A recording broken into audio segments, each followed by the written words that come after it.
Okay, lads, let's do it. Let's go up and down the Premier League table. Match week 23 is here. Let's look at all 10 games, preview it, give some score predictions. We love doing this. Nick, title hopefuls clashing in North London. Coming to you, mate, straight away. Arsenal against Liverpool. What you looking at? What's the score going to be?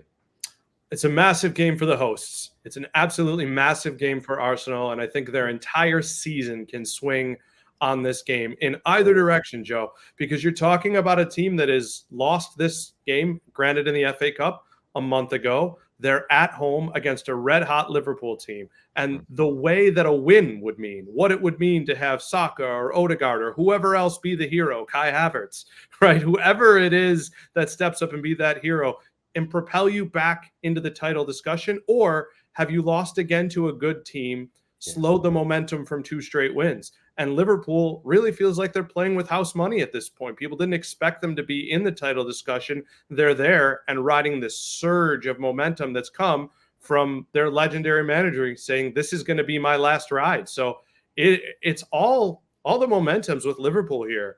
I wouldn't be surprised to see Arsenal pull something out, especially being at home. But you won't find me picking against Liverpool here. Let's call it 2-1. Yeah. The momentum is strong with Liverpool at the moment, and that Klopp factor, you mentioned it, is just giving them an extra gear, an extra kind of carrot dangling there to try and win these trophies for him as his long farewell has begun. Andy, Brentford, Man City. Ivan Toney wasn't a long farewell, but it was a long time out. He's back scoring goals. Pep Guardiola spoke glowingly and very highly of him ahead of this game. What are you expecting? Because Brentford have matched up pretty well against City since they've been promoted back to the Premier League. So this is going to be a fun one. Yeah, Brentford have matched up pretty well for a portion of a lot of games this season, and then it's just all fallen to pieces, and that's exactly what it was against Tottenham at midweek, and that's kind of been the story of their season. They're clearly a good team. They clearly have a good game plan. Every time they take the field, Thomas Frank is clearly one of the better tactical managers in the Premier League, but a combination of injuries, the Ivan Toney suspension, just inconsistency, inability to hold leads. You add all those things up, you're playing the 3-time defending champions, the treble winners, and they just got Erling Haaland back. I think you guys see where I'm probably going with this one. I don't think it'll be a blowout because Brentford will work and work. They will make City work as well, and that's one thing that a lot of teams anywhere are not able to do. They will make City have to kind of grind this one out, but I think City will get it done in the end. It'll look like 3-1. Yeah, that sounds about right. Entertainment, whenever Brentford are involved, there's always entertainment one way or another. So, but Man City, talking about momentum of Liverpool, they have it as well now. And De Bruyne is in full flow. Haaland is back. So, my word, watch out, because they're doing exactly what they always do at this time of the season. Everton, Tottenham. This is very intriguing because Tottenham, obviously, big win against Brentford in midweek, some good new signings in the January window. Players are back fit now, Mickey van der Ven and James Maddison, and they have all the players away in international duty to come back as well. So things are looking really good for Spurs. For Everton, not so much. Obviously, the draw away at Fulham, Pickford played really well. It's a shutout, should have won it with some big chances. Better, could have easily lost it as well. And it seems like the regression is obviously very strong with Everton. They slept into the relegation zone. And ever since that second charge for alleged breaches came from the Premier League and that another independent commission is hanging over their head, it seems like the storm clouds are just gathering once again, almost within the players' minds as well, and they've just lost a bit of confidence in the final third. So all signs in this game point to a Tottenham win, probably 2-0, something like that, away from home, maybe 2-1, Everton get a goal. But I think on the counter, I think Tottenham are going to rip Everton to shreds, and there will be an insistence from the home faithful at Goodison to say you need to go out and try and hit Tottenham early and press high. I think that's going to play perfectly into Spurs' hands because Timo Werner in particular really is a good signing for this system under Ange Postecoglou. So I really like Spurs in this game. Nick, Sheffield United against Aston Villa. Well, poor Sheffield United. We keep saying that every week, but it's difficult because Brereton Diaz came in. He scored a couple of goals to start with, and it looked like they were going to get some of the Crystal Palace, and then just kind of crumbled again. They just concede so many goals, and you're not going to stay up if you keep doing that. I just don't know what to do when I look at this team, because I think the Brereton Diaz signing was interesting. Mason Holgate, a pretty interesting addition, and there are pieces you can bring in, and I actually think they'll be better the rest of the way. But they're already 9 points off it, and that's kind of the thing. I feel like Sheffield United, whether they realize it or not, are already building for next year, because you look at their schedule, they still have some big boys ahead. They don't look like a team that's ever going to do that more than once. And where are they going to get the surprise results from? And it's funny. I look at this opportunity as something for them. As good as Aston Villa has been, and as much as they've delivered in attack against teams like Sheffield United, and this shouldn't work, maybe this is the Villa slump. Maybe this is that time for 3 or 4 games. So I think there's a puncher's chance of a surprise here. Villa's very good, but maybe Sheffield United getting them at the right time. Yeah, I could see a draw, maybe something like that. I just think Villa have lost it slightly in terms of that extra, I don't know, whatever you want to call it, but it maybe confidence. They just had it knocked a little bit by some of the drop points, and they're still learning. They're still in that early stages after a year of Unai Emery's worked wonders, but maybe the pressure of the situation being right at the top of the table for the festive period just got to them a little bit. But yeah, could see a draw in that one at Bramall Lane. Andy, Brighton against Crystal Palace, the M23 derby. Palace looked better. They made some good additions as well late in the window. Brighton are a very, very, very strange team right now, and kind of gone under the radar how much they've been slumping, because I watched their game against Luton in midweek, but they were hammered 4-0.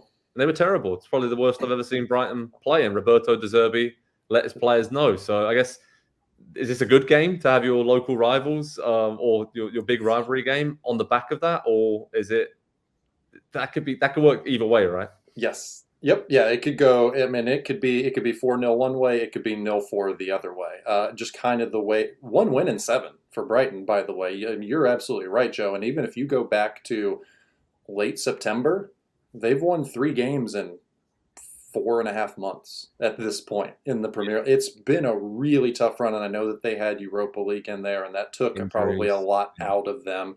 And just the buildup of fixtures, they had some injuries, and the system is very intense, and it's hard to do. All of those factors come into play for, I think, why Brighton are struggling at the moment. It'll be interesting to see over the short and medium term if De Zerbi can figure out a solution and kind of right the ship, or if we're going to kind of go into the summer and say, do Brighton need to make a change? But for this game specifically, I think it comes down to one question only.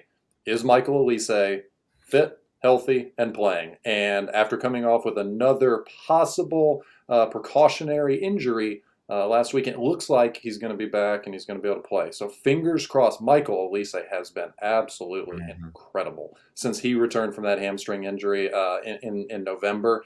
He has carried Crystal Palace, and I think he's probably going to carry himself on to one of the Premier League's 2 or 3 biggest teams in the summer, the way that he is playing. He's just incredible. So I'll go 1-0 to Palace. I don't think there's going to be a ton of scoring chances, but I think it's going to have Olise's fingerprints all over it, the 1 goal.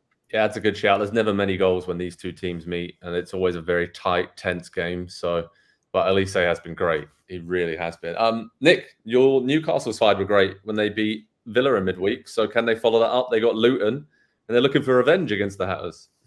Listen, I will guarantee you one thing. The effort is going to be there. They look fresh. They look like a team that was beaten up for a while and needed some time to themselves.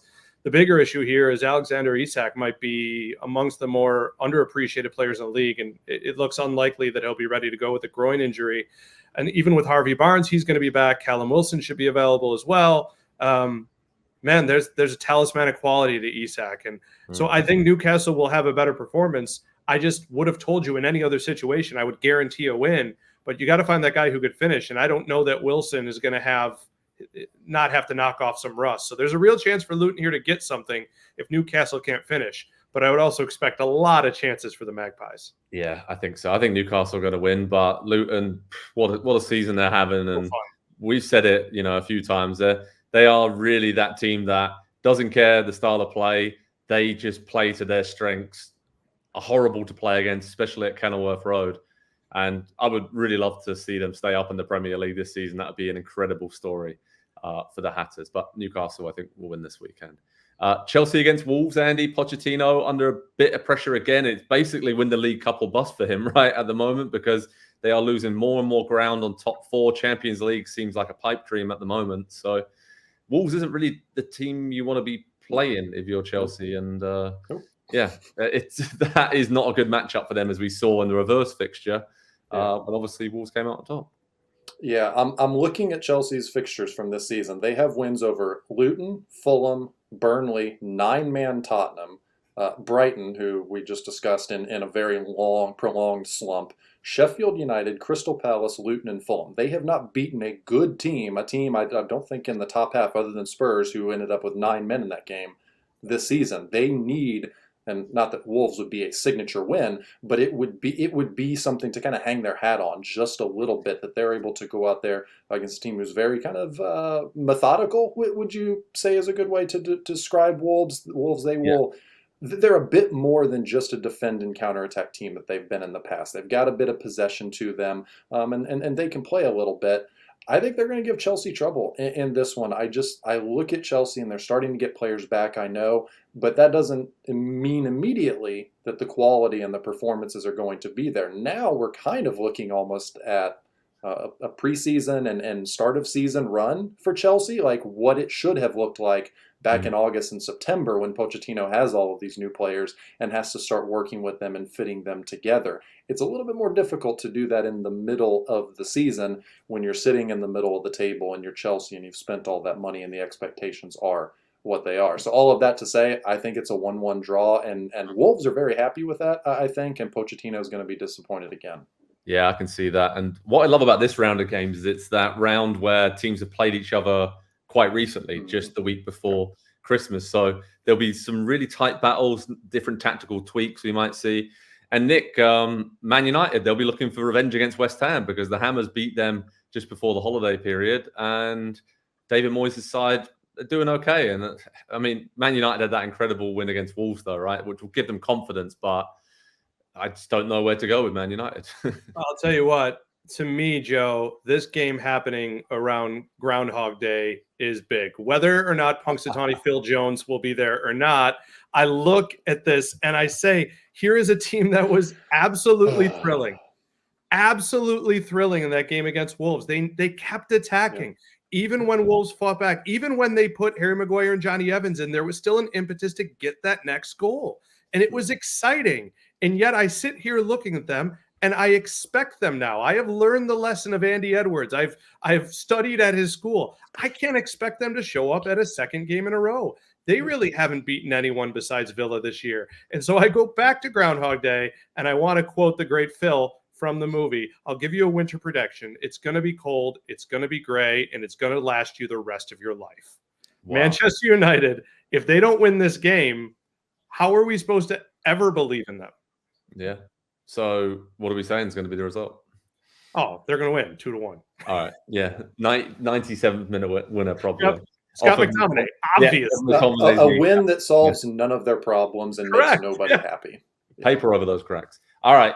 Final 2 games here this weekend. Strugglers, really, when we look at the form table. Burnley hosting Fulham.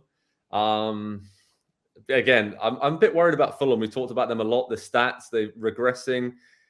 Obviously, bringing in Armando Broja, like that was a great loan signing right at the end of the window. He's done it for Southampton on loan in the past. Never really going to get that chance at Chelsea. So this is a good pickup by Fulham and should help them, pick up in the second half of the season and get away from being sucked into the relegation scrap. Burnley, again, that is what they're missing. I think, they work hard, well organized, nice guy, tries hard, Vincent Kompany, but they, just haven't got that cutting edge. And I think that's why they're going to go down and be relegated. I'll probably go for Fulham winning that one, just a narrow one. But let's not forget that Burnley won at Craven Cottage in the reverse game. So there's a lot of revenge here with some of the surprise upsets we had before the holiday period. And bring us home, Andy Edwards, Bournemouth against Nottingham Forest. All our focus is on Gio Reyna, really, in this one. Is he going to make his Forest debut? Intrigued to see how he gets on down on the South Coast. What you're looking for at the Vitality Stadium? Yeah, that's the big story. But I think the real truth of this game, Bournemouth's a really good team. And I don't know that I expected that at the start of the season. They had a lot of managerial stuff going on last season and in the summer, and it was a strange situation. And it took Iraola a few months or so to kind of get things figured out and to drill it into the players, I think. But they are, prior to losing a couple against two of the big teams, they got a draw against West Ham. They had won 5 of 6 in a row, I believe. And that's a kind of run that gives a team, especially under a first year manager, a lot of belief and confidence, I think, and they've displayed that in a lot of performances and results of late. And I just think it's a terrible time for Forest to come up against them. And so I'm gonna go with Bournemouth in this one fairly comfortably. I think it'll be 2-0. Yeah, I can see that. A Dominic Solanke special, a couple goals, maybe crosses into the box. Bournemouth so good, pressing high, horrible to play against, and could be a tough one for Gio Reyna if he does make his debut to go down there and play against the Cherries. All right, lads, this has been brilliant. Thank you so much for joining me for Up and Down the Table. Remember, everyone, head over to Pro Soccer Talk on NBCSports.com for all the latest how to watch information, recaps, analysis, video highlights, and much more from another bumper weekend coming up in the Premier League. Can't wait. Let's go. Hi there, I'm Rebecca Lowe, studio host for NBC's coverage of the Premier League. Don't forget to hit subscribe to watch more videos all season long. And for even more Premier League content, from original series to live matches, head over to Peacock. And be sure to tune in for Premier League mornings every weekend on USA Network and on Peacock. We will see you there.